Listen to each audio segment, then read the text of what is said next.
I think that in the dictionary where it says hospice, there should be a word next to it that says misconceptions because we all have them. Absolutely. There's a lot of confusion as to when it can be brought in and exactly what the services are Exactly. that it can provide. Yeah. Today, we're going to talk to Jennifer Prescott, Blue Water Home Care and Hospice, and we're going to help explain some of those misconceptions that we have and make sure that people realize that it's a service and a benefit that a lot of people might qualify for and may previously be letting it go because they just don't think that they might qualify.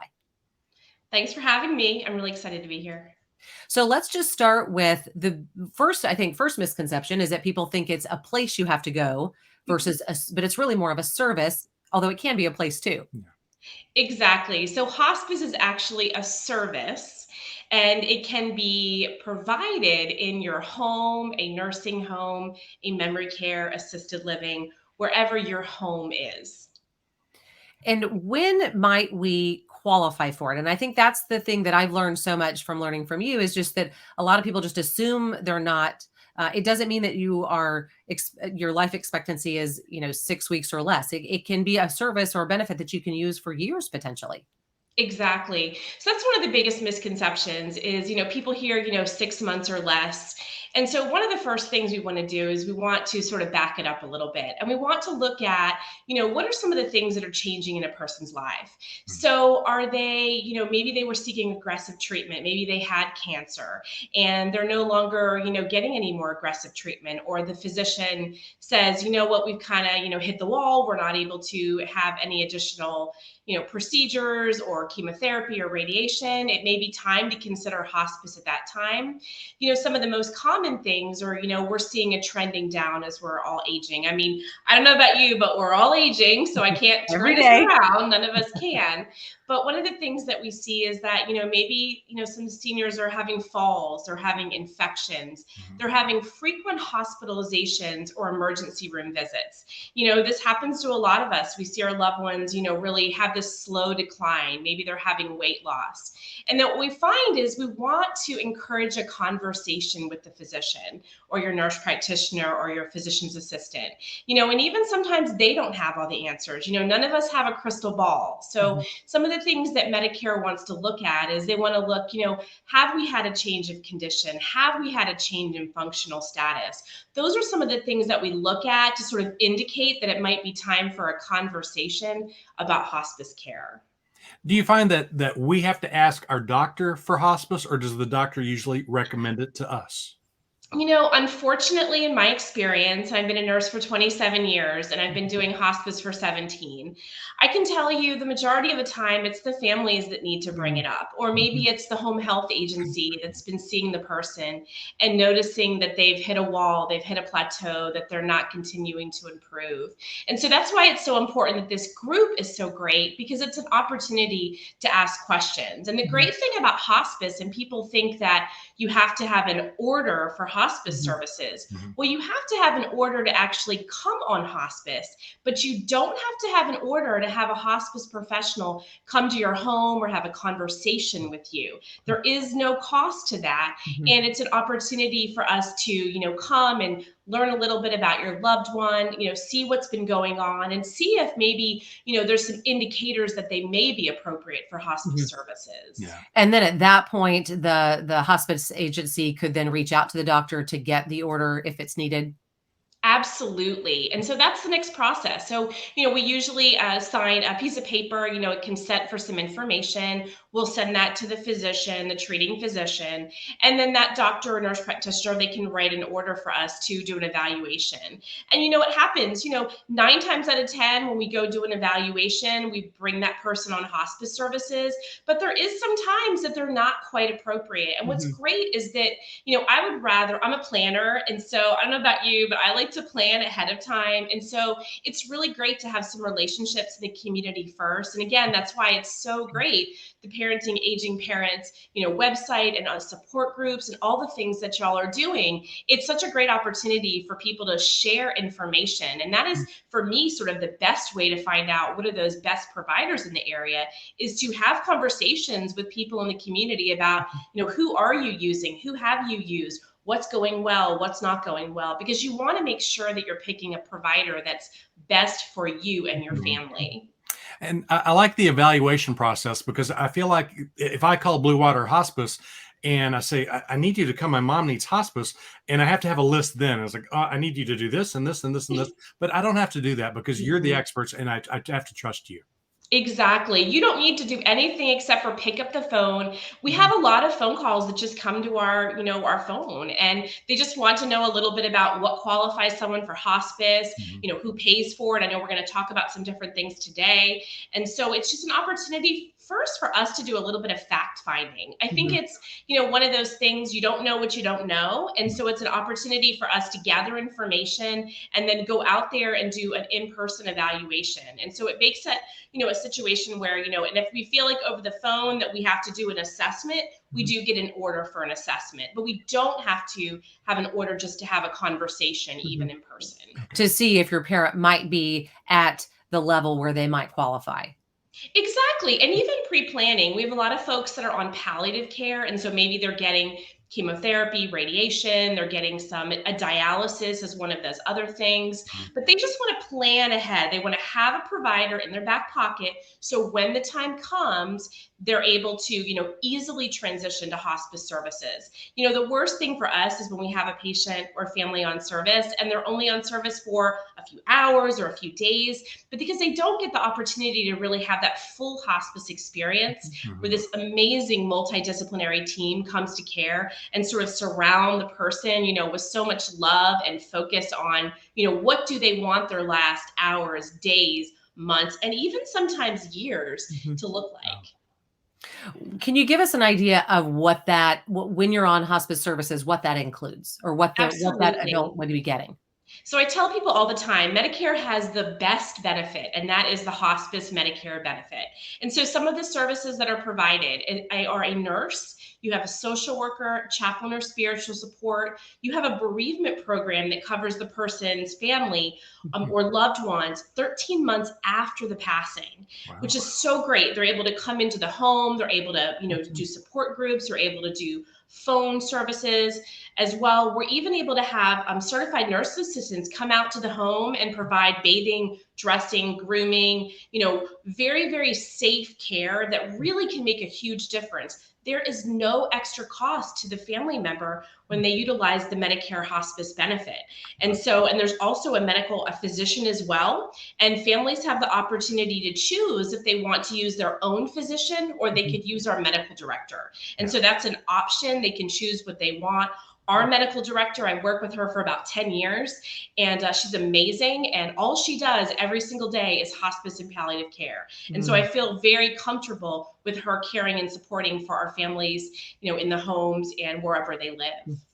And what kind of care is included if your aging parent is on hospice? Absolutely. So what, a typical week would look like, it would be, you'd have a nurse case manager, and depending on what's going on, we have some clients that are on daily hospice nursing visits. Mhm. That would be because they have maybe symptoms that are not being managed, or maybe they're in the actively dying phase, or maybe we're having medication management changes and we want to make sure that, someone is dealing well with some of the medication changes Mhm. that we're doing, or the family needs extra support. You may have a social worker coming out weekly, a chaplain as well, and it really depends. Each individualized plan of care is based on the person's Sure. needs. We also will have a nurse practitioner that comes out to evaluate, continued appropriateness, as well as the certified nurses assistants as well. And so some of our CNAs provide care, up to 5 days a week for our patients in the home. And they're there about an hour, and they'll have a CNA plan of care or a caregiver plan of care. And they'll do things like give the person a shower, Mhm. mouth care, shaving, those kind of things. But what's great is these are specialty trained CNAs that know how to support someone and their family on hospice, because it is different. And we have to make sure that we're very sensitive to the care needs that each individual Mhm. has when Mhm. they're in the hospice program. Yeah. You mentioned Medicare taking care of everything. As the child, do I have to worry about which Medicare plan my parent is on? That is a great question, actually. So, what typically happens is that if somebody has a different, I mean, not a straight Medicare program, but they have a different Medicare program, Mhm. and a lot of times people do that because it's a little cheaper Mhm. and they may get some different benefits. What typically happens if they are at Medicare age, that will absolutely move into standard Medicare will actually cover the hospice benefit. Okay. Mm. Now, commercial insurance also, most commercial insurers do cover hospice as well. Mhm. And also, hospice is covered by Medicaid. And so, those are some other options for folks. Mhm. And that's one of the great things when they call our offices. We'll be going through that, and we have a whole billing department that's able to run their benefits Mhm. as well. So we can just let them know. Some people that do have, for example, commercial insurance, they may have a type of copay or something like that they have to pay, but that would be something that we would share with them prior to, so they were fully aware of what those expectations would be. Right. So as the adult child, I'm looking at my mom and I'm trying to figure out, should I make the phone call? Might she qualify? What are maybe the most typical conditions that our aging parents might be facing that would potentially make them qualify for Medicaid? I mean, for hospice. Well, the most common, what we see is Alzheimer's or dementia. So that's actually the number one. That's the Really? majority of people on hospice now have some type of Alzheimer's or dementia. And so some of the things that we would see from someone like that, I know you guys both have family members with Alzheimer's, me too. And it would be, weight loss, falls, maybe falls with injury. So did you Mhm. just have they had a broken hip, they had a fractured, shoulder? That's very common. Maybe they had, a hospital stay. Maybe it was a hospital stay for, their cardiac disease or their respiratory disease is acting up. But all together, these things are painting a picture that something may not, be improving. And so, a lot of times what people do is you're going to go to a hospital, you'll come home with physical therapy, or you'll go to see a physical therapist, occupational therapist. But if they're getting to the point where they're not progressing and getting better, it may be time, because I think for me, hospice is an additional level of care. It is important to know that you cannot have hospice and home health at the same time. Oh, There okay. are Okay. a few times you can. Okay. It's very rare. It has to do with, you can't have home health for a reason that you're on hospice. And so you have to be very careful. There's a few cases that may be appropriate, probably in all my years of being a hospice administrator. It's probably a handful of times, but it has Okay. happened before. So if you see, your family member declining, maybe physically, maybe they were, walking independently before, they were taking care of their activities of daily living, they were feeding themselves, and now, they're wheelchair bound, they are not able to feed themselves. Communication, maybe they're only saying one word. Those are some of the things where we need to question, is there additional support? Because that's what hospice is.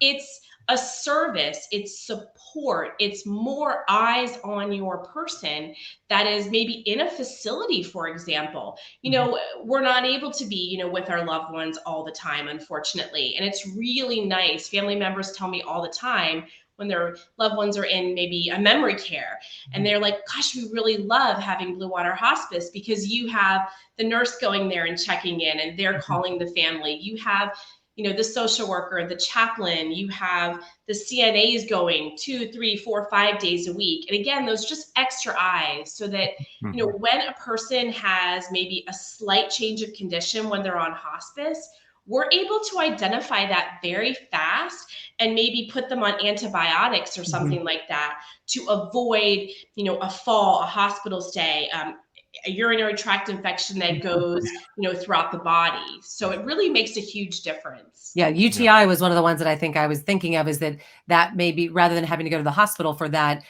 hospice's goal is really to be able to keep them not having to go to the hospital if there is something that needs to be treated.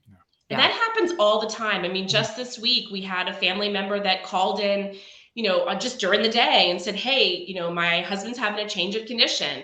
And we started asking questions because a nurse answered the phone. And, we found out that that person had a urinary tract infection.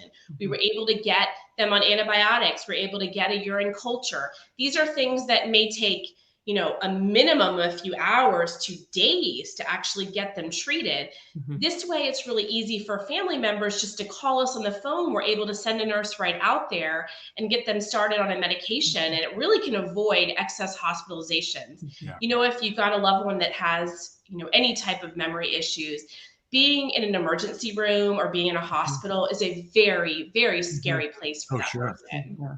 Yeah. Yeah.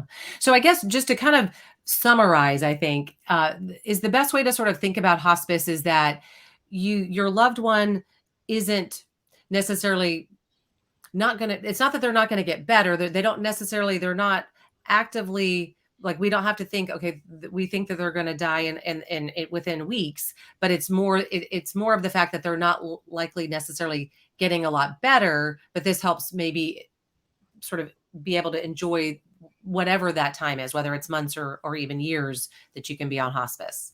Is that the best way to kind of, what's the Absolutely. best way to sort of Yeah, how do you say explain it? that? So what we say is that if, if the disease progresses in the normal progression, would you be surprised if the person wasn't with us in 6 months? Okay. And some of those key indicators are things like falls, infections, Mhm. hospitalizations, weight loss. Maybe they have a cardiac illness where it's called an ejection fraction, which is, the heart isn't functioning as well. Again, we're optimizing maybe our respiratory medications. There's things like that, and a lot of our seniors, unfortunately, and hospice isn't just if you're a senior, by the way. Mhm. So unfortunately, we do need to use hospice sometimes for some younger folks. Yeah. But it's a situation where we just, we want to try to provide the best care at the right time. And that's where those conversations start. And so we do have people that are actually on hospice services for years. They Mhm. have to make sure that they're continuing to, have a weight loss, have maybe a fall, unfortunately, which occurs, maybe some wounds, skin tears, infections. Again, those are if you would be surprised if a disease is progressing in its normal progression. And those are things that we see with many of the diseases is that, it kind of all comes together as one. And so they may have heart disease, but then they have lung disease and they also have dementia. And unfortunately, there isn't a cure, for Alzheimer's or dementia at this point. And so I hope one day that there is. I really do. I hope I see it in my lifetime. I really do, because there's so many people impacted. And I see the families really benefit from, literally the support of hospice care, because it's that multidisciplinary team that actually just surrounds the family and helps them through this very challenging time. Yeah. And I think the last misconception that I was thinking of is that I think that sometimes there's a misconception that your loved one's going to be taken off all of their medication and that this might actually speed up the process. And that's not the case. Absolutely Right. not. I agree. It's not the case. That's not what we do. I can tell you that, we look at all the medications that a person's on. We have a collaboration with who the attending physician is. Sometimes the attending is, the patient's physician for many years, or it's our medical director. The first thing we want to do is make sure that we're, giving people the right medication at the right time. There is a big thing called polypharmacy. That's just a big word for I'm taking a lot of meds. And so we want to make sure that, because there's a lot of interactions. And so we want to make sure that, medications that might, be appropriate for someone with one stage of their disease process may not be appropriate for them if they're at the end stage of their disease process. Yeah. So we want to make sure that we're not overloading them with medications, including narcotics, again, right medication at right time. And there's a lot of great, medications that we can use to help people to keep them comfortable, but also keep them so that they can enjoy life. And that to me is sort of like the overarching great thing about hospice is it gives people the opportunity to kind of, have a little bit of, control over some things, and they can control who is coming, when they're coming, and what do they want, this next, end phase of their life to look like. And our job as hospice professionals is to honor that and to, support that and to do the things that they want to do, and to also help their family members, deal with some of the anticipatory grief and that kind of thing, which occurs when, we lose people that are very close to us. Yeah. I think that just shows there's so many misconceptions, so many possibilities, and rather than going through the guesswork on our own, reach out to an expert like you, Jennifer Prescott, Blue Water Home Care and Hospice, and get the answers and let you tell us what we should do, because that helps so much. Well, thank you so much for having me, and feel free to call our office anytime. We're 512-647-2341. You could also check us out on bluewaterhomecare.com. There's a lot of great information on there, and some checklists and things like that that can be very helpful for folks to make decisions. Thank you, Jennifer, Thanks. for all you do. Thank you. Yeah, it just shows that there's just so much going on. So you've got to get the right answers so that Right. you don't do the wrong thing, Right. because You're you want to do the best thing for your aging Yeah. parents. Do you need home care, home health care? Do you need hospice? What is it that you can provide for your parents to give them the most benefits and be able to make them their life as enjoyable as possible?